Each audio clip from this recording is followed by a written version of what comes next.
But I had an interesting conversation earlier that I wanted to kind of touch on, both with my spouse, but also in reflection with some clients around work-life balance. I know, very broad stroking topic and definitely hits some nerves.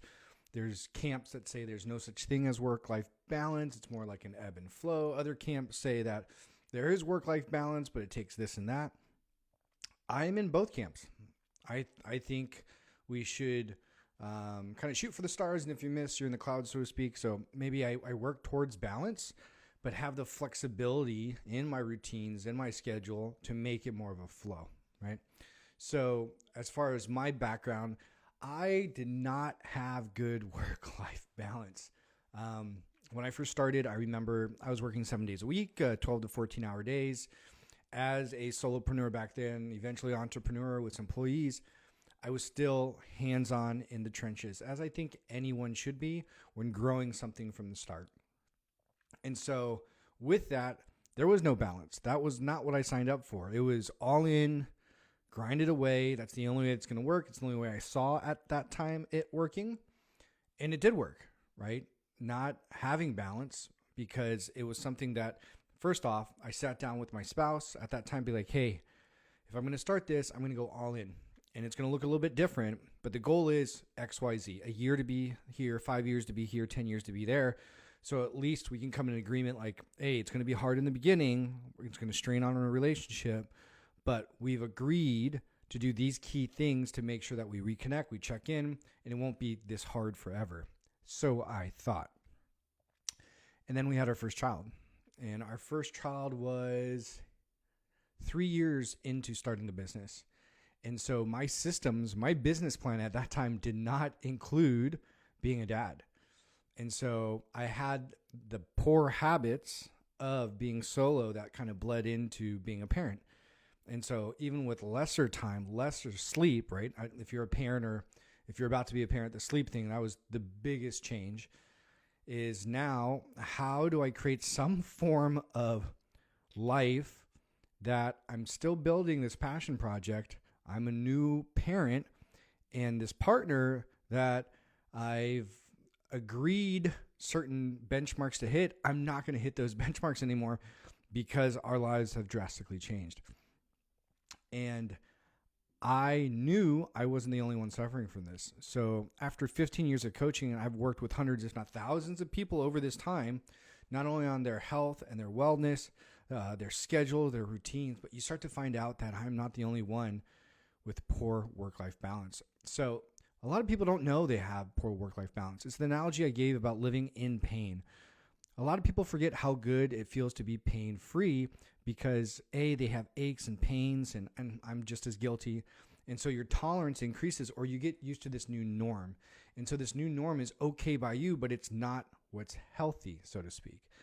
So when it comes to work-life balance, I think we get so caught up with working really hard. We get so caught up with building our passion project that our spouse and our children kind of come along with the ride, right? They didn't quite agree upon all the turbulence and the bumps, but because you said, I do, you said I do to everything.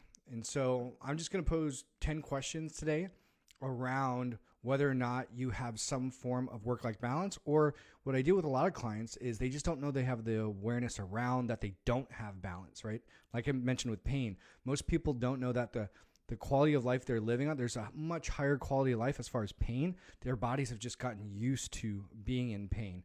So when it comes to work-life balance, your family, yourself has just gotten used to this is good enough. So some questions to ask yourself whether or not you're even aware that this is an issue would be one, and I'm just reading these off, is your current day allowing you to be the best parent, to be the best partner, and the best business owner or leader of your team or manager? And what I mean by that is your day, do you have carved out times where you could focus on work, focus on being that parent, and focus on building that partnership? So just a question. Like I said, I'm still working on it. I don't have all these checked off. Second question is, do you have a clear start and stop time? And what I mean by that is start of work and stop of work. I was guilty as this. When I was still building my first business, there was no clear stop time. I was on 24 hours a day. And the way you treat yourself is how clients, customers, and everyone else treats you. So I would be answering text messages at 9 p.m. at night, returning emails at 4 in the morning. And so because of that, people thought that was my schedule. And I would get bombarded with more of those kind of nuances of, hey, you know what? I didn't have a clear start and stop, and I'm starting to burn out because I end up people pleasing, right? Ending up answering to everyone. So ask yourself, hey, do you think you have work-life balance? If so, do you have a clear start and stop? And what I mean by stop is you don't open up your laptop when you get back home after dinner. You're not checking emails right before bed, right? Those are kind of things. Do you have a clear start and stop? Next, do you have a clear transition? Any kind of routine or ritual that transition you from home to work, maybe work, lunch break, back to work, and then work to home. One of the biggest things that I struggled with early on is a big part of my job early on was sales, right? I had to capture new clientele, new customers. And so I was on this mind state of solving problems, right? Figuring out what the obstacles are, co-creating solutions for that. And then I would notice I would go home and I would sales pitch my kids. I would talk to them about their problems of the day and how do we overcome it. And I just noticed that I was running on that high, right? That energy of go, go, go, that I didn't have transition times built in. And so not only was that an issue with communication with my spouse and my kids, but it was an issue with my nervous system because I was constantly pushing that throttle of that sympathetic fight or flight. And because I'm always there, whenever we took vacations, I would get sick, right? Whenever there was a 3-day weekend, I would get sick. And it's because of the fact that I didn't have transitions put into my day. So another question to ask around, do I have work-life balance, is do you have enough energy to be the parent, right, that your kids need, to be the partner that their spouse wants, and to be the leader, or if you're an entrepreneur or solopreneur, do you have enough energy to allocate to building your passion project? And so this was a hard one for me because I would always have enough energy for work. I loved creating new businesses. I loved growing my first business. It was kind of like skiing for me. I'd wake up at 4 a.m. excited about that. Now, do I have that same energy when I get home after 14 hours to be the dad?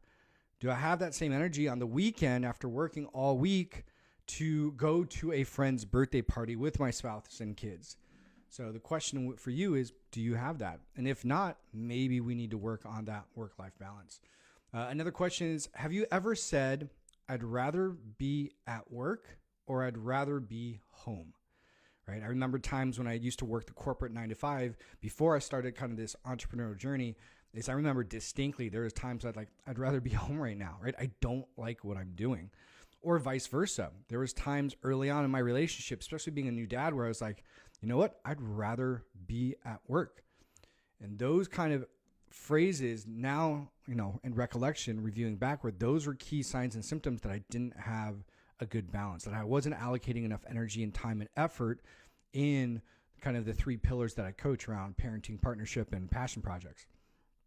So another question, do you feel like you can't take a break or disconnect? And this was a big one. And I see this with a lot of my corporate clients that I work with, executives the same, where they feel like I need to lead by example and I can't take a break because my higher management are not taking breaks. I can't take a full hour lunch because I don't see anyone else leaving their desk. I can't leave work at 5 p.m. like how I'm supposed to be because people are pulling extra hours to do their job. So if you have this sense that you can't create boundaries around your schedule because of kind of like a reverse FOMO, you're not fear of missing out, but you're fear of breaking out, so to speak, right? So if that's something that you've noticed, like, man, I'm kind of working myself too thin here, and it's not because I want to, but because no one else is doing it, that might be a sign that we need to work on the work-life balance. Another question is, and I work with a lot of clients on this, is sleep. Are you sleeping well? Most people are not getting good sleep, good quality sleep. And I don't want to go in the nuances of REM and deep and light, but if you're waking up exhausted, even though you've slept 7, 8, 9 hours, that might be a sign that we're dealing with some stressors that have to do with your day-to-day schedule, have to do with your day-to-day routine. Not necessarily the tricks or the tactics of what you do, but how you're laying it out. What's the foundation of that day look like? And if it's not laid out in a way that your body feels safe, that it feels like it has time to kind of down regulate or downshift if you're a car, then what happens is running hot all the time will lead to poor sleep. And if you divided your attention, right, your daily attention, I'm big on where you put your attention grows, into kind of a pie graph, and you divided that between work, parenting, partnership, self-care, would those pies be pretty close? Now, of course, if you're an entrepreneur, that slice is going to be a little bit bigger, but are there slices missing? I know for me, self-care was missing in the beginning. I didn't do anything for myself because it was all about outward facing stuff. My kids, my partner, my business. I didn't do anything for myself. So are there any slices in that pie around being a good parent? If you're not a parent, that's fine. Being an entrepreneur, being a leader, is there a slice around self-care, exercise, your own health, mental and physical health? Is there a slice missing? Or if there's a big discrepancy, that might be a reflection point. And do you ever find yourself questioning how long this will last? What I mean by that, it's either the pro or the con of it. Like, hey, this is going really well, but I'm worried that it won't last forever. That's a clear kind of sign that there's issues with the systems. There's no trust in the systems. There's no trust in the boundaries, or vice versa. Like, hey, this is going really bad. Is this going to last forever?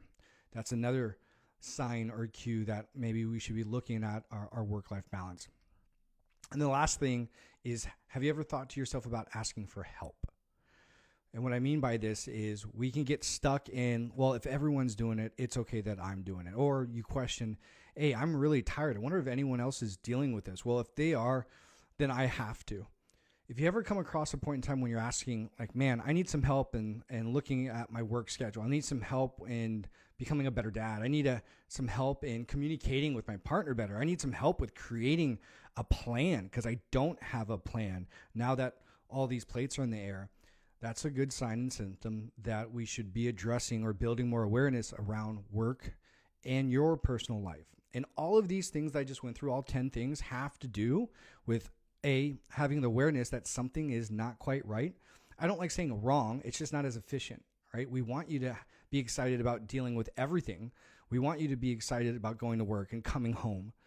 And so it's building the awareness, hey, like, okay, I'm running at 80%, but I want to run better, right? And then secondly is creating boundaries. Boundaries allows you to have all of this, right? Creating boundaries is also protecting yourself. It's teaching people how to treat you, how you want to be treated. And I know oftentimes I suffered early on not creating boundaries because I wanted to solve everyone's problems. I wanted to help everyone out there. But without boundaries, I ended up burning out. And I was burning the candle at both ends, and nobody could save me because I didn't share it with anybody. I didn't have any boundaries around what was too much for myself. So I implore you, if you're a solopreneur, if you're an entrepreneur, even if you're a management, or if you lead a group and you have big aspirations about what you want to accomplish, make sure that you're setting boundaries between work and home. And then not only that, make sure that you have times within the day to check in for yourself, because it's good when it's good, right? And when it's not, it can be really, really tough. And you shouldn't be going through this alone, one, and know that there are tools and there's systems out there that can create a better work-life balance for you. And again, I don't really like the whole term work-life balance. Some people say it's more fluid. But at the end of the day, it's building awareness, just like that pain tolerance example I gave, is I'm doing okay now, but I've gotten used to this being okay.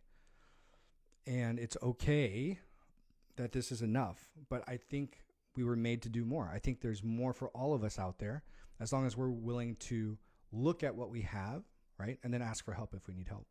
But again, not an expert, not a guru, just a dad in real life.